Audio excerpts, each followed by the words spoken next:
to today's edition of AdieTalk Show. Here we'll give you a voice and celebrate your impact.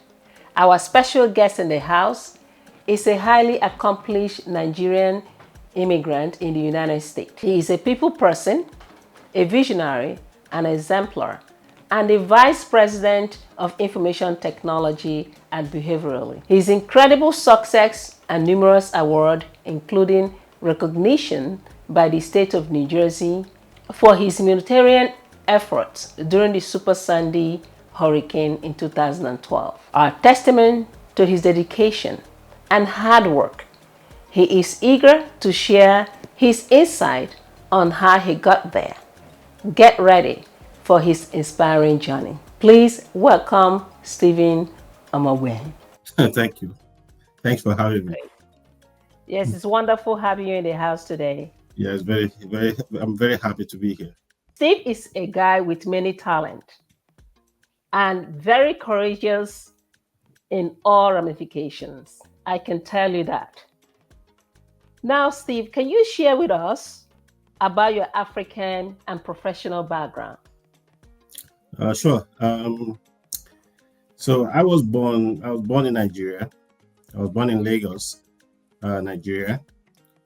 So my career actually started from the humble beginning from primary school, which is Lady Luck Institute. I was molded in that environment. Then I went to Federal Government College, Odogbolu, with an advanced level degree. After that, I went to Lagos State University, where I had a bachelor's degree in political science and economics at the time. My humble beginning in the career started shortly after I left the university. I started working with an American company in Nigeria called NCR. I worked as the technical account manager over there at NCR. Okay. So I had the opportunity to be exposed to a lot of technology and the computer systems at the time. So I was there for about 3 years with the company. So in 1995, I decided to emigrate to the United States. Here in the United States, I got hired by the same company, NCR Corporation. And that is where my journey started from here. So I started as a systems network engineer. From there, I worked my way up, going to a different company called Primeco Wireless, which was later bought by Verizon Wireless, one of the biggest corporations here in the United States. So I was challenged to take on responsibility of consolidating a lot of many of the companies around Verizon that later formed Verizon, like Southwestern Bell, GT, and a host of them. During that time, I was promoted to a senior IT manager within that sphere. Later on, I went into government. I became the director of information technology, enterprise services, supporting the entire state operation. And then, of course, AT&T, which was everybody well knows. So I became a very senior level manager there. And later on, as a senior director of IT, and eventually as a vice president of information technology. That has been my journey. It's not as simple as that, but that is it in a nutshell. So that has been such an interesting journey. It's an interesting journey. It's an abbreviated journey. I mean, look at that, from the shore of Nigeria, yes, right? Yeah. Just to the shore of United States, where you're doing great things. So before we continue in our interview, we have a tradition in the house. And one of the traditions as an African show, which you are promoting the African vision, the African, people that have done great things.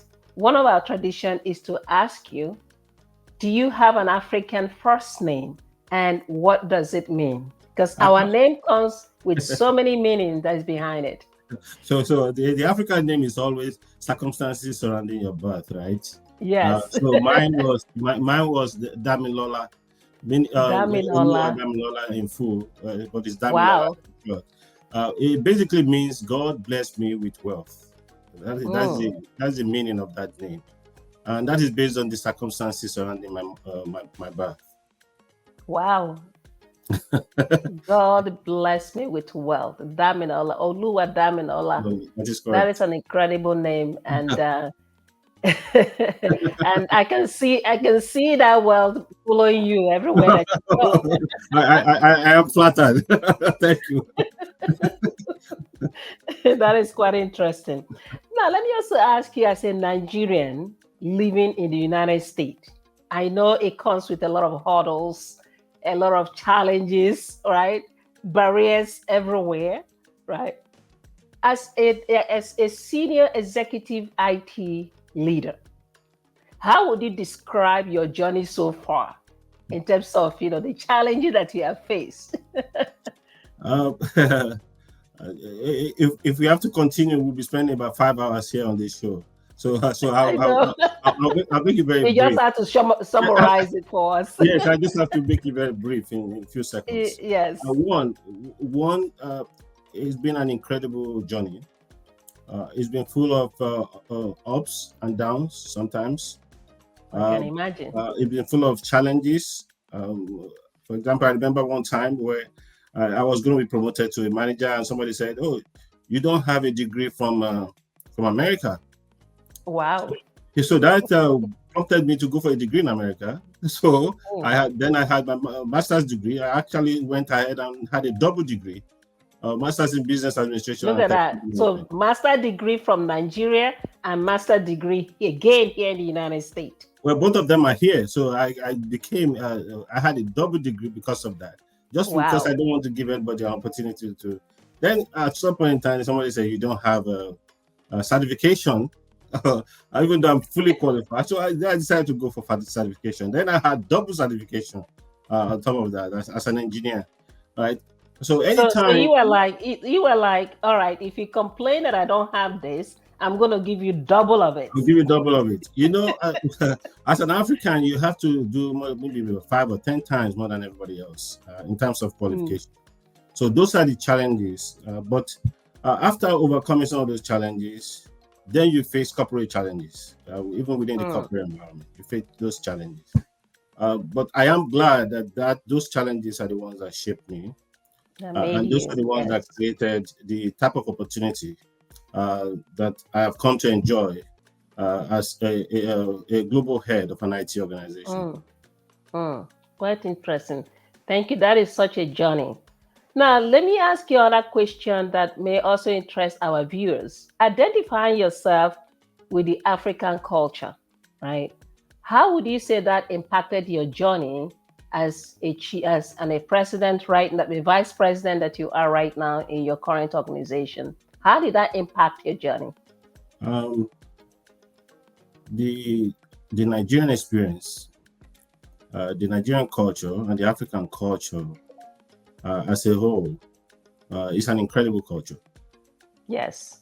So I am very blessed to have come from that continent and to have come from Nigeria and to have come from West Africa and to have that culture shape my humble beginning.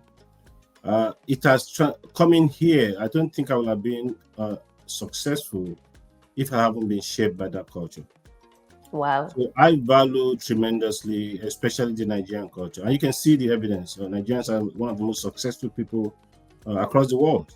Everywhere you go. Where you go, you see Nigerians there. So there has to be something unique about that culture that is shaping those ideals. So it is those ideals. Somebody actually one day said to me, Nigerians are saviors. I said, wow, that is quite incredible. Yeah. And it is true. I mean, I've seen the faces of that culture in every part of my life, even within my own family circle. It has shaped the way I conduct myself, the way I engage with people, the way I value others. So that is the culture, and I can't take the culture away from me. I think it's one of the most incredible part of me that I value the most. Wow, that is really interesting. I so much believe in the African culture, specifically the Nigerian culture, where we come from and where you also come from, So let me also ask this. As as an executive officer, right, in the United States of America, there's so many, racist factors left here and center everywhere you go, right? How do other non Africans who are on the executive level with you, how do they perceive you? Being that you have this tremendous and resilient background, how do they perceive your effort and you as a person? Within leadership structure, there's not a lot of Nigerians at this level, as you know already. Yes, not yes. because they're not qualified to be there, but there are challenges in getting to that position. So for individuals that I've interacted with as with African background, we've always seen ourselves as being fortunate to get to that level because of those challenges I identified below. Yes. In addition to that, we do have equal respect for each other, because we know that journey to get there, right, is not that simple. It is more complicated than if an African American get there. We don't speak like them. We don't speak mostly. Some people don't speak like Americans. I've kept my accent for quite a while now, as you know. I kept my two with you. Yeah, it's a little bit whatever diluted. I try to do is there. It's a little bit diluted now, but I still kept my African identity. So you can. Yes. So it is within that context we have mutual respect for each other. Those that I've engaged with, like I said, it's not a lot of people, but individuals that have risen to a very high level within the organization. So in that line as well, this is for the Nigerians in diaspora or in the United States specifically where you are, right? And I'm sure that you have engaged with them and many of them, and also given that you have encountered diverse culture, right? How would you say is their perception, the Nigerians in diaspora in the United States, their perception, especially, those who are, into a professional career, right? How would you say, are they keeping in touch with the culture, or are they totally losing the culture? There are, well, I would say it is a mixed bag. So in some instances, you see, yes, a mixed bag. In some instances, you see individuals that come from Nigeria, from the African continent, exemplify that. They identify with the culture, right? They associate with the culture. They associate with the people. But I've also seen a significant number that are disconnected from the culture. They want to be part of the American society, but American society doesn't discourage you from being part of your culture. That's American true. society actually allows you to embrace your culture, right? But I've seen some individuals that want to fit into a different mold. As Africans, they want to be authentic American when they're not. So I've seen both sides. In each of those both sides, the ones that have shared more with their culture, I've seen them more successful than individuals that. So would you say that maybe it's like you're being too African, right? Or maybe not African enough? Would you say that is the problem that these Africans who are in the diaspora are facing? Maybe they are thinking that they're being too Africans or not too African enough. Unfortunately, it depends on individual experiences, which I cannot speak to, right? Yes. For me, I can only speak for myself. I can't speak for others.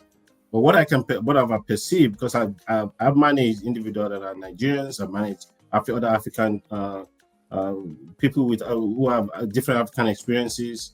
What I've seen is in the face of association, using your culture, leveraging your culture to be somebody.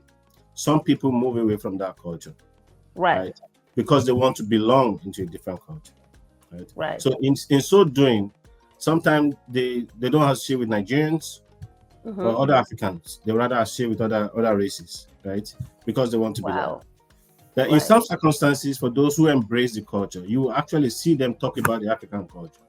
I've had several instances where that is absolutely true. I mean, yeah. everywhere you go, they talk about, for example, Nigerian movie, right? They talk about our food. So it's really, really sad that we, as the African people or Nigerian people, we are really lacking in pushing our culture forward. That is true. I mean, let me give you an example, right? My wife is from Belarus, right? My wife went to Nigeria, and the first thing she said to me when she got to Nigeria was, how can I get Nigerian passport? Wow. Right. So, and when we still came back here, she's been pressuring me. How do I get Nigerian passport? You know, give me that Nigerian yeah, passport. yes, because of our experience over there, right? So Wow. it baffles me. Sometimes it baffles me where our people sometimes, not everybody, Yes. some of our people tends to run away from that country. Tend to run away, whereas the Westerners wants to move closer.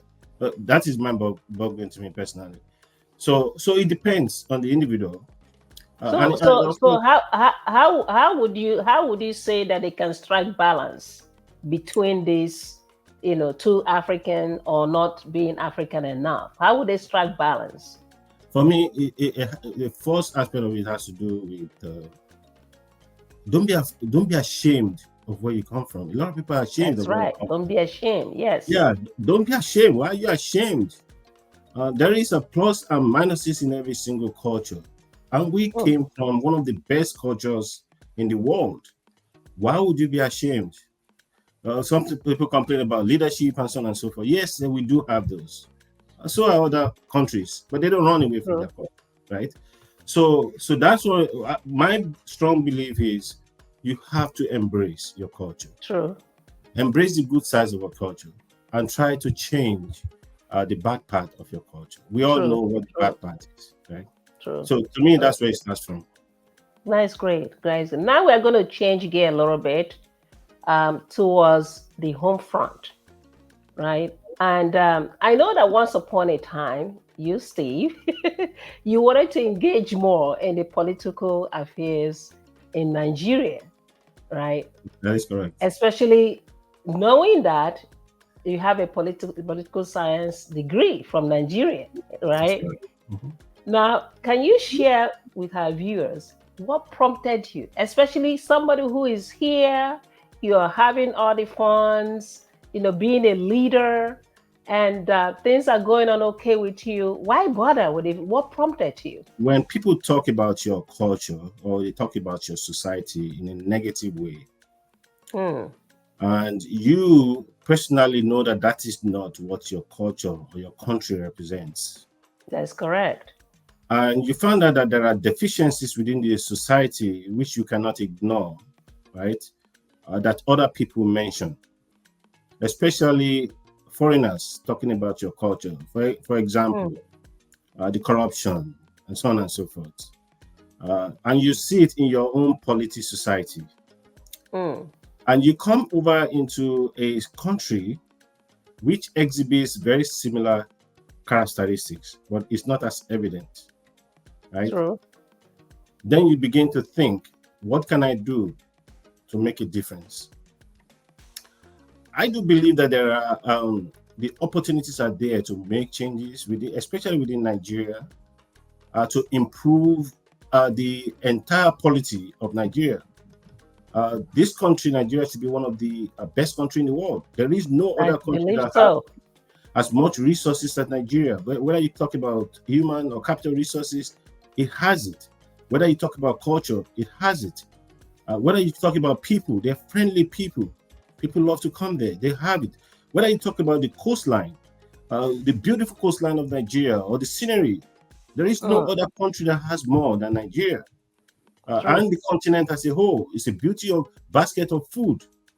So when I look at some of those things, right, and I see what we've done here, especially for me personally, what I've done here within a global organization, for example, which have expansion into almost every facet of the world, and how we my personal contribution have changed things around and made organization better, or save them money, or increase their profit margin significantly, then you start looking at what it is that we cannot do. Why is it that we cannot do better?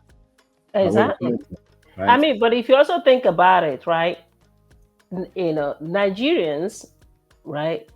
We in diaspora, especially in the United States here or in diaspora in general, we are contributing so much when it comes to the capital aspect of it, sending money home. Every time we're sending money home, but look at it, we don't even have the right to vote. Our vote doesn't mean anything; it's meaningless. Look, Nigeria contributes. Nigerian diaspora contributes about $20 billion, over $20 billion to the Nigerian economy every year.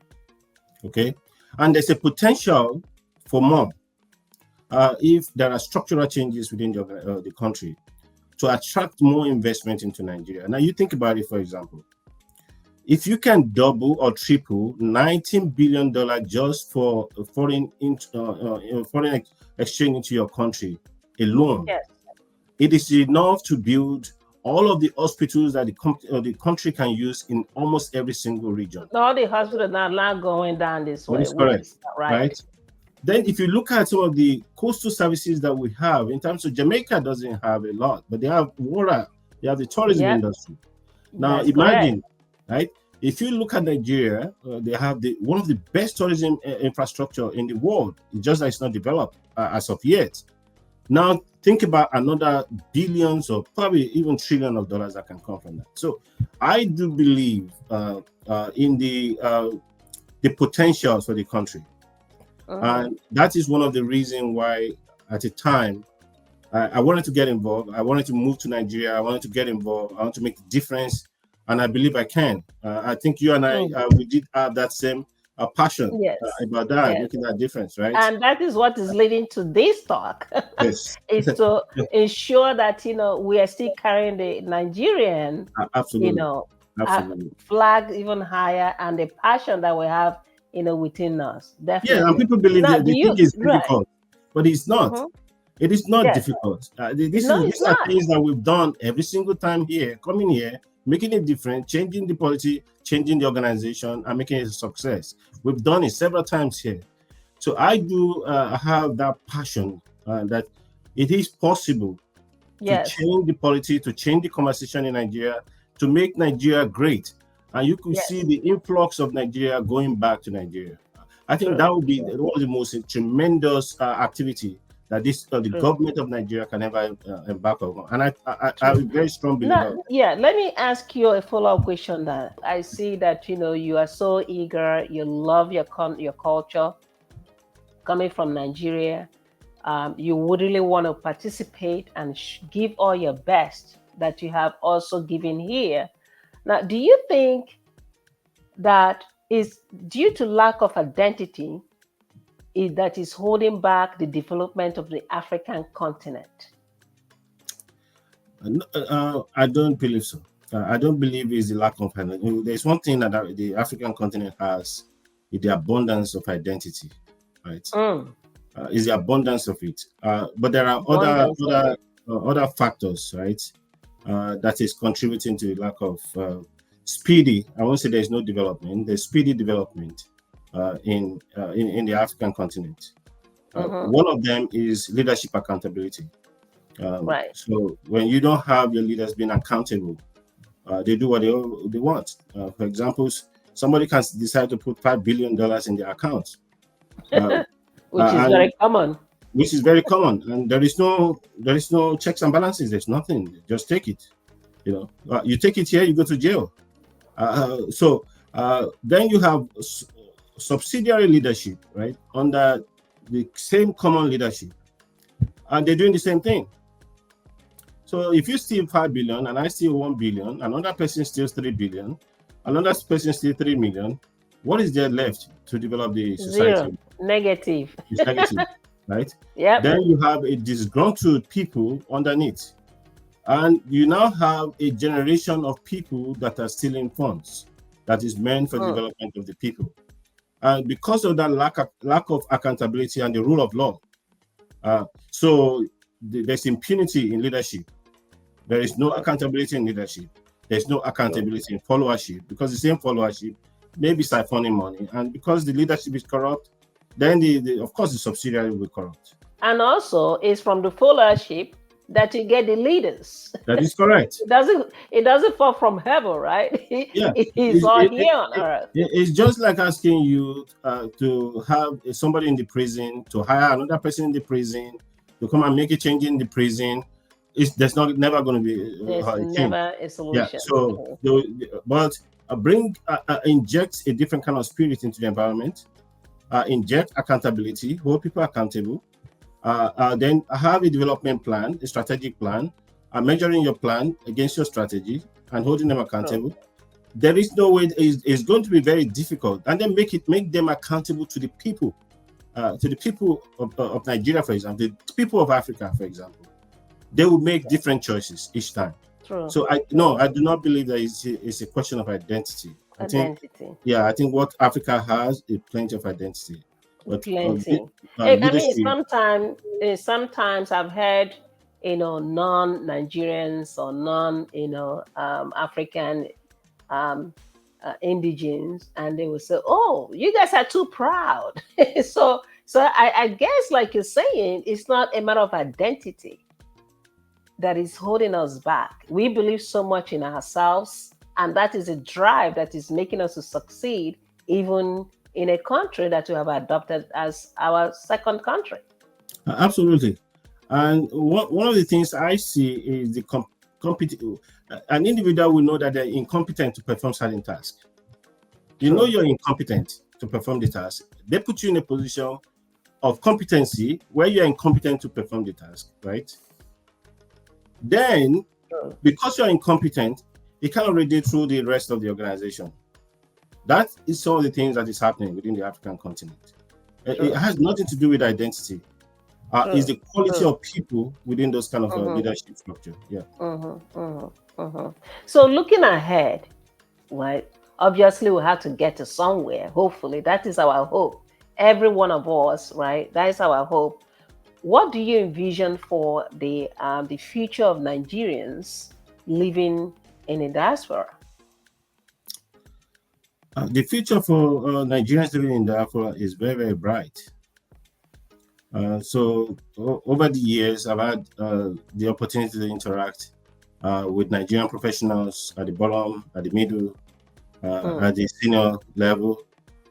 You can see the quality, which is why Nigerians earn one of the highest per capita income in the United States, even around the world, because of those quality that people see. Remember, we're not within our own society. We're thriving within outside our own society.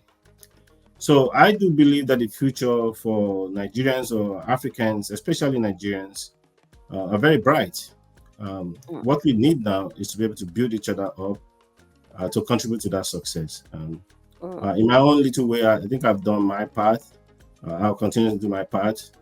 But I also I'm accountable within my structure. So which also means that I have to respect other people and their culture and everything that comes with it.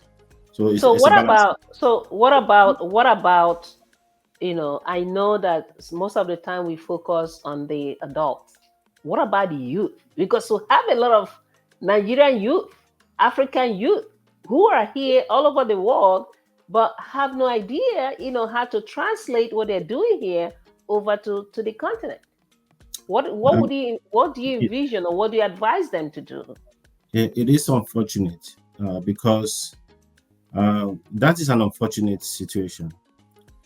Because when you hear something negative about a person or a society for many, many years, and everything you hear is about negativity, you never had a chance to experience the culture.